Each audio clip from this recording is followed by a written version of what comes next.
আসসালামু আলাইকুম। আজকে আপনাদের সামনে আমি নিয়ে এসেছি কালো জাম বা কালো আঙ্গুর। অনেকেই এই আঙ্গুরগুলো পছন্দ করেন, আবার অনেকেই অপছন্দ করেন। আমার কাছে খুবই ভালো লাগে, কার কাছে কেমন লাগে আমি জানি না, কমেন্ট করে জানাবেন। সেই সাথে আমার সামনের যে আঙ্গুরগুলো রয়েছে খুবই ভালো মানের এবং খুবই ফ্রেশ। আর সেই সাথে আঙ্গুরগুলোর কথার সাথে সাথে আমি আরেকটা আজকে কথা আপনাদেরকে শোনাবো, সেটা হচ্ছে আমার সামনে যে ভাইটি রয়েছে যে এই আঙ্গুরের ব্যবসা করছেন কারণ বাজারে, সেই ভাইটির বাবা নেই, কিন্তু ও এই কারণ বাজারে 4 বছর বয়সের সময় এসেছিল।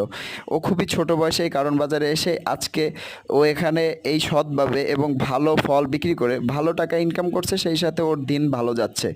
আমার কথা হলো, আমি আপনাদের মাঝে বিভিন্ন সময়ে বিভিন্ন ফলের ভিডিও নিয়ে আপনাদের মাঝে হাজির হই। সেই সাথে আমি একটা জিনিস বলতে চাই আপনাদেরকে, আমার কাছে ফল ভালো লাগে, আমি ফলের ভিডিও বা সেই সাথে আমি ফল খেতেও খুবই পছন্দ করি।